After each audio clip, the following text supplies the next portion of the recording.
Assalamualaikum warahmatullahi wabarakatuh. Waalaikumsalam. Alhamdulillahirabbil alamin. Wassalatu wassalamu ala asyrofil anbiya'i wal mursalin wa ala alihi washabihi ajma'in.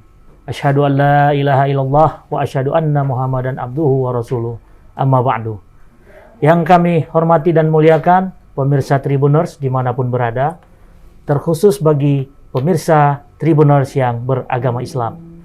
Berjumpa kembali dalam program Mutiara Islam Tribun Medan bersama Transitive Learning Society, Gerakan Total Produksi untuk Indonesia.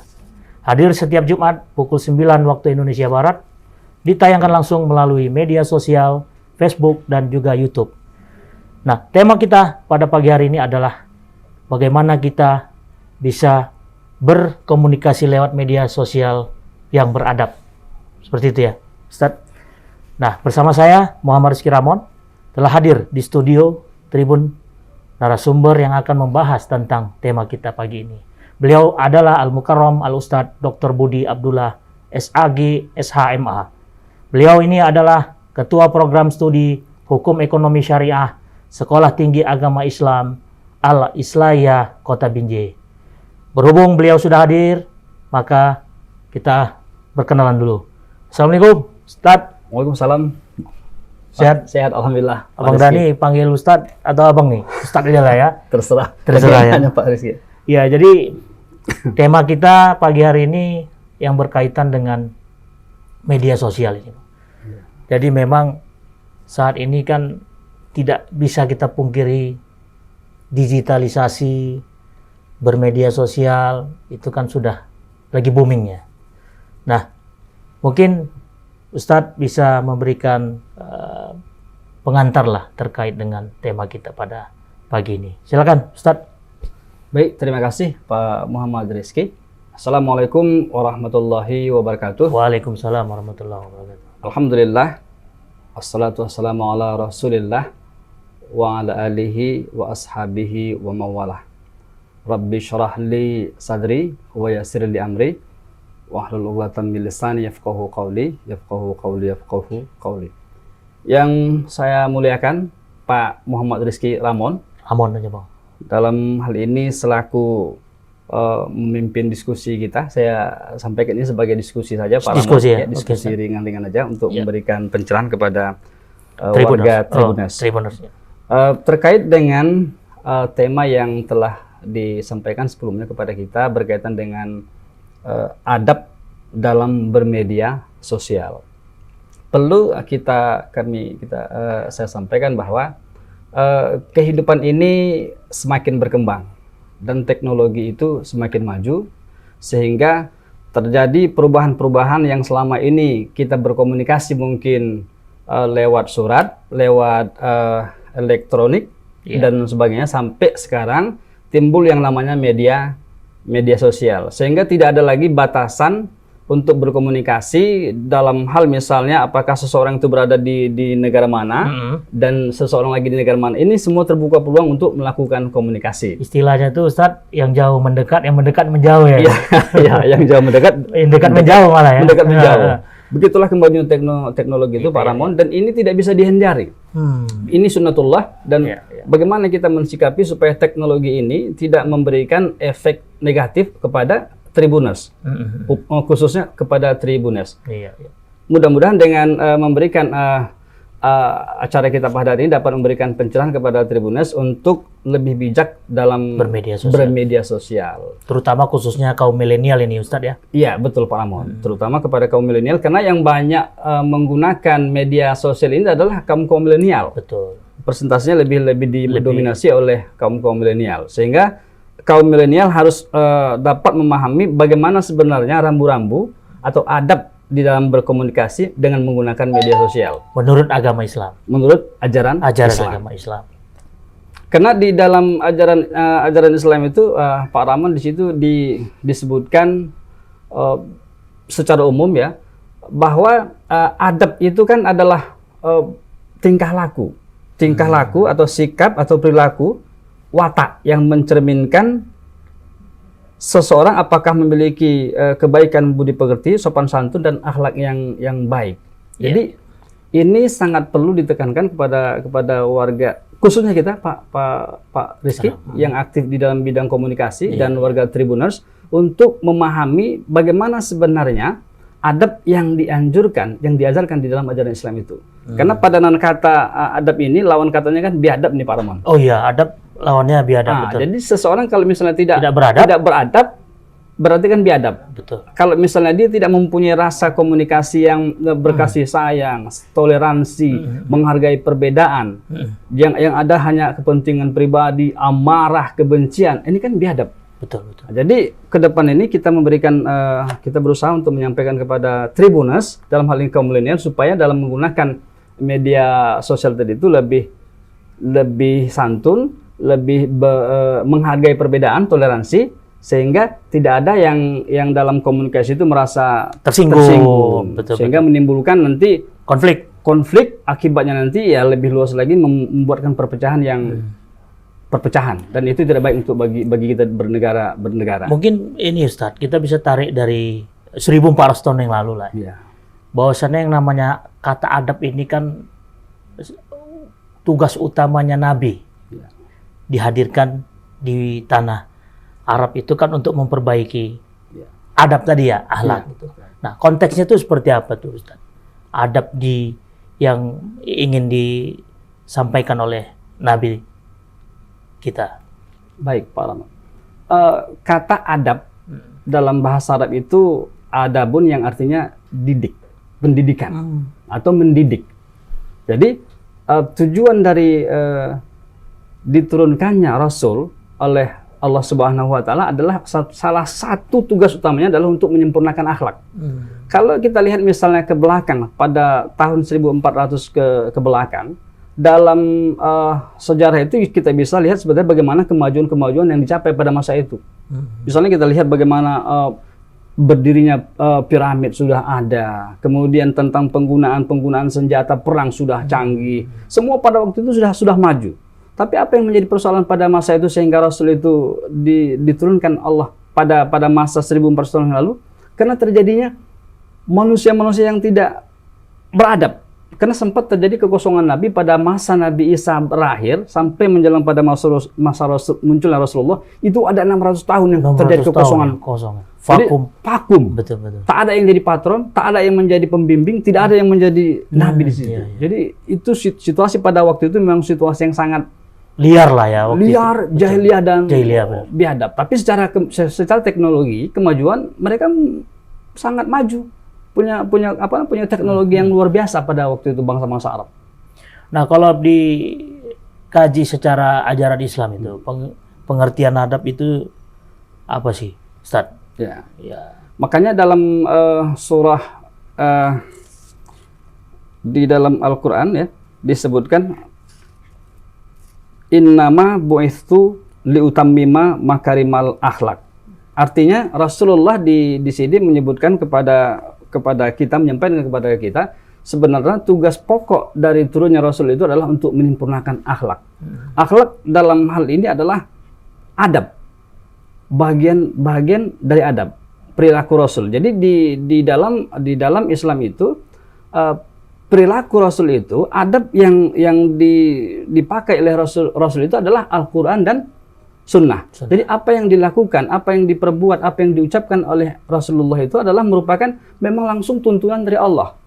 Wa ma yantiqu 'anil hawa in huwa illa wahyu yuha. Apa yang disampaikan, apa yang kusampaikan itu tidak lain kecuali adalah hanya wahyu yang diberikan oleh Allah kepadaku. Itulah yang disampaikan oleh Rasulullah. Jadi Rasulullah ini adalah akhlak yang berjalan, adab yang berjalan yang memberikan tauladan kepada umat manusia pada waktu itu yang sangat luar biasa liarnya, yang tidak mempunyai adab. Sehingga bisa kita lihat pada masa Rasul, biasa orang misalnya ketika seseorang perempuan lewat yang sedang hamil, mereka akan bertaruh misalnya antara satu dengan yang lain. Coba kita belah perut si perempuan ini untuk menentukan jenis kelaminnya. Kalau laki-laki, kau dapat sekian ekor unta, dan kalau seandainya perempuan, aku akan berikan sekian ekor unta. Jadi pada waktu itu memang luar biasa kondisinya pada waktu itu. Adab memang sama sekali tidak. Jadi semua perilaku manusia itu seperti perilaku binatang. Sangat jauh dari tuntunan agama, tuntunan Allah. Nah, jadi memang adab itu merupakan hal yang paling utama ya Ustadz. Karena ada juga istilahnya ini Ustadz.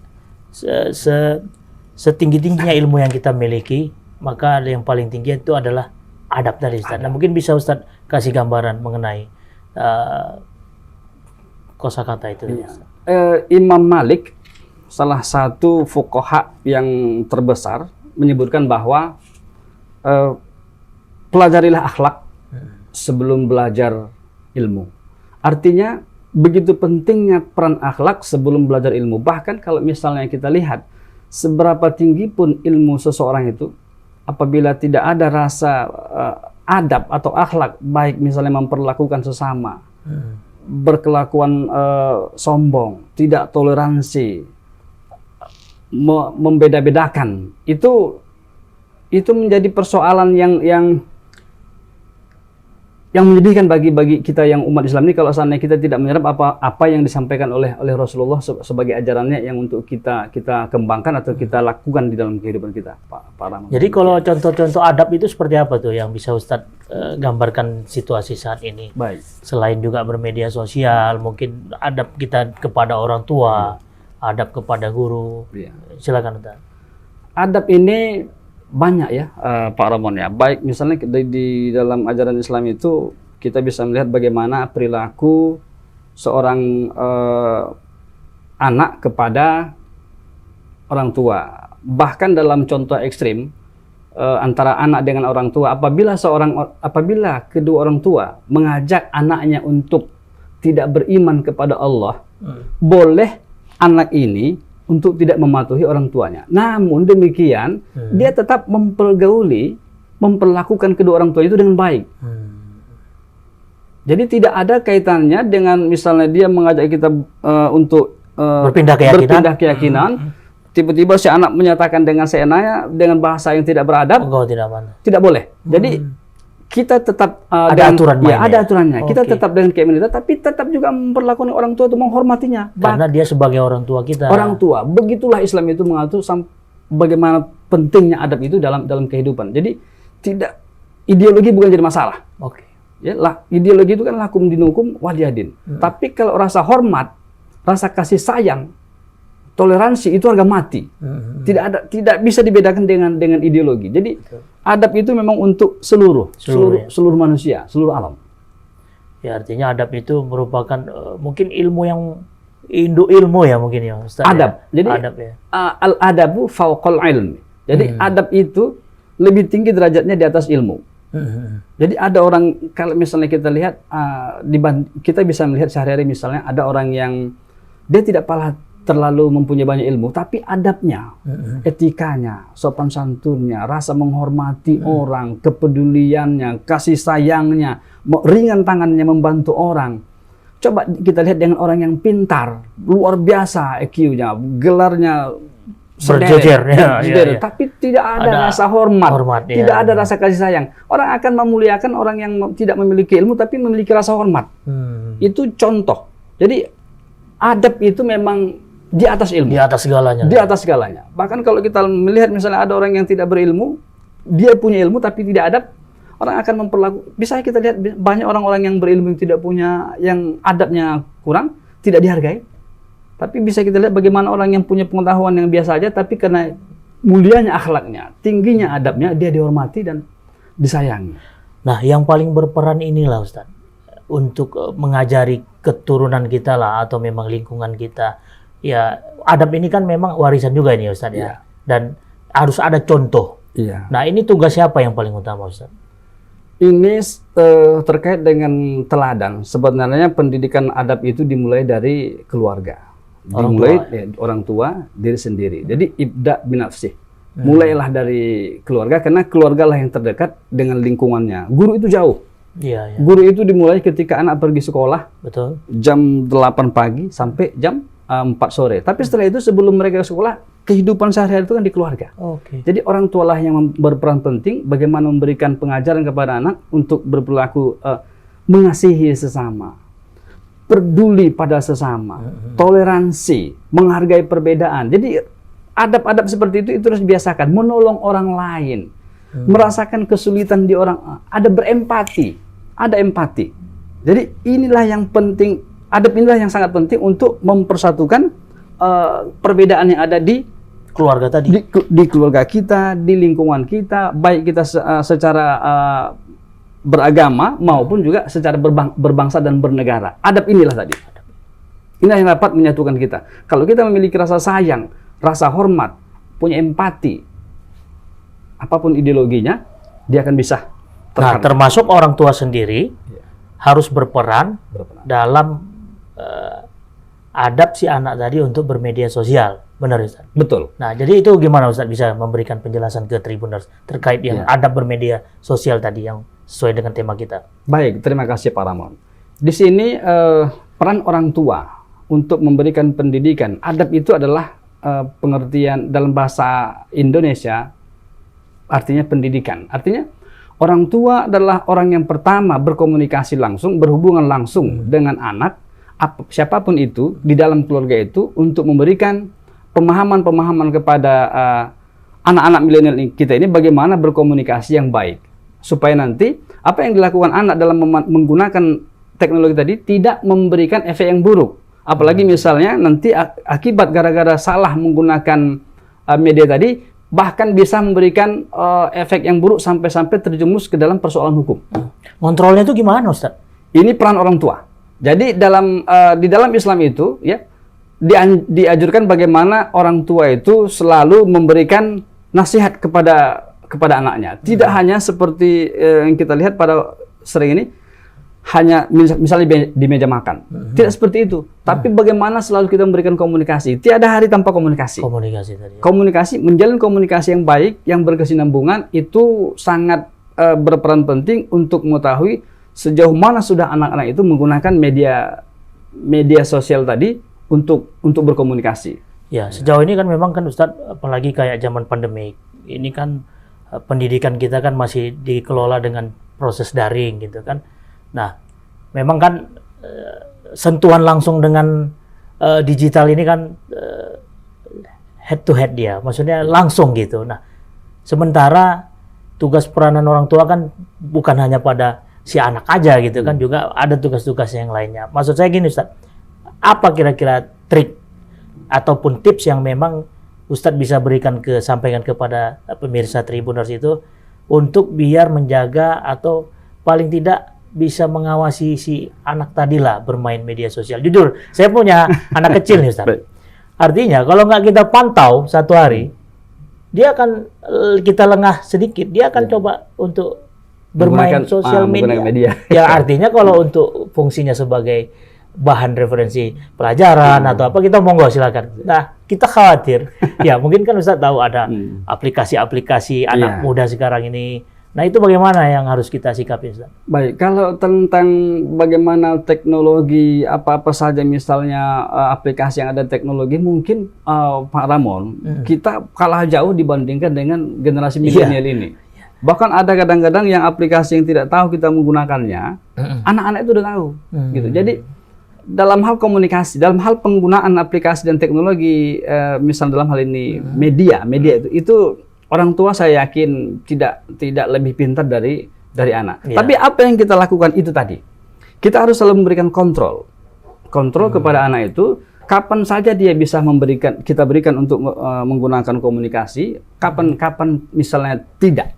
Jadi itu misalnya bisa kita lihat nanti dari apa yang di searching atau apa yang misalnya aplikasi-aplikasi yang digunakan oleh anak itu mungkin jadi penting bagi kita, bagi orang tua ini untuk tidak terlalu melek juga kepada komunikasi, tapi harus selalu juga memahami bagaimana fungsi-fungsi komunikasi itu. Bahkan di dalam alat teknologi tertentu itu ada diatur tentang bagaimana supaya aplikasi itu tidak bisa misalnya mengakses dengan durasi tertentu. Iya, dengan tidak memberikan akses login ke apa namanya judul-judul tertentu. Iya. Seperti itu. Namun semuanya itu tetap bisa saja si anak itu nanti melihat sudah sampai sejauh itu pengawasan orang tua.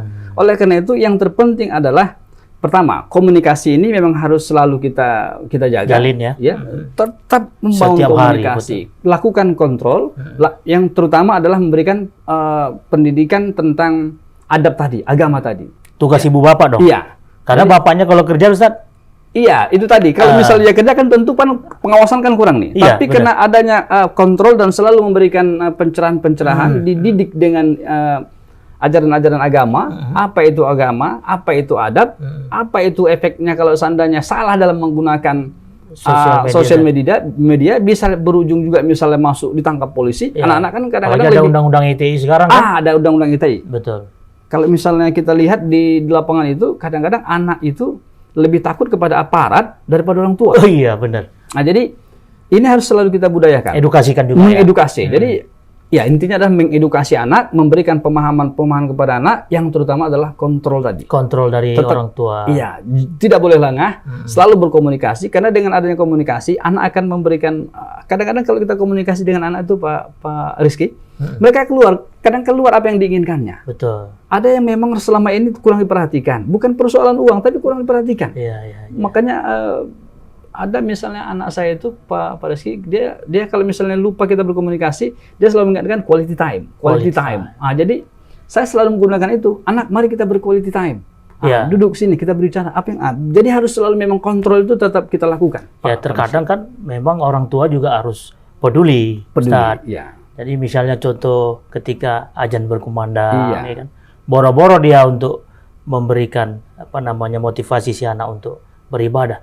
Si bapak sama si ibunya juga ini lagi asing main gadget kan. Nah, itu memang momen-momen itu yang memang kita harus gimana ya? Harus kita lawan ya, Ustaz. Ya walaupun memang pada akhirnya kan kita tidak bisa juga melek terhadap komunikasi teknologi tadi. Nah, ini terakhir lah Ustaz. Apa pesan yang bisa Ustaz sampaikan ke pemirsa Tribuners, terutama yang milenial lah ya, yang memang masih dalam jangkauan orang tua. Bagaimana dia bisa bermedia sosial yang baik dan tetap mematuhi rambu-rambu yang telah diterapkan oleh baik pemerintah maupun orang tua. Silakan Ustaz. Baik, terima kasih Pak Rizky. Ini untuk kita semua, bukan hanya para kaum muda milenial, tapi juga bagi orang tua dan kita yang aktif di dunia komunikasi, Pak Rizky. Artinya apa? Bagi orang tua memberikan pendidikan tentang pentingnya adab, ya, dalam hal ini adab atau misalnya tentang ajaran-ajaran agama, itu adalah merupakan harga yang mati. Pertama. Kemudian komunikasi. Komunikasi itu di rumah tangga itu memang harus dibangun. Karena ini kita berkaitan dengan etik adab dalam bermedia sosial, kita awali dari keluarga dulu. Bagaimana kita memberikan pendidikan kepada anak untuk bijak dalam menggunakan media sosial. Artinya apa? Sampaikan mana hal-hal yang tidak penting untuk diketahui atau untuk di-searching oleh anak itu. Sampaikan juga pesan-pesan agama, dan yang kemudian yang terpenting adalah lakukan kontrol kepada anak-anak kita atau keluarga-keluarga kita yang selalu aktif dalam menggunakan media sosial tadi. Termasuk orang tuanya juga harus mengontrol diri ya Ustaz. Orang tua itu yang pertama. Karena dia adalah teladan bagi keluarga di rumah itu. Ketika si orang tua sibuk main gadget, ya anak pun main gadget gitu ya. Pokoknya contoh yang utama itu adalah orang tua dan pengawasan yang ketat. Pertama pengawasan, pendidikan. Iya. Oke lah, baik Ustaz. Berhubung udah setengah jam nih kita berdiskusi, karena nggak cukup juga kalau misalnya 1 jam. Demikianlah Tribuners, perbincangan kita bersama Al-Ustadz Dr. Budi Abdullah SHG SMH. Semoga dalam perbincangan ini kita dapat banyak manfaat yang kita dapatkan. Tetap ikuti program digital Tribun Medan, follow, like, and share YouTube, Instagram, TikTok, dan Facebook Tribun Medan. Dan ini termasuk sosial media kami. Ini yang harus kita ajarkan juga, Ustaz. Baik, akhir kata saya akhiri. Billahi taufik wal hidayah. Wassalamualaikum warahmatullahi wabarakatuh. Waalaikumsalam warahmatullahi wabarakatuh. Terima kasih, Pak.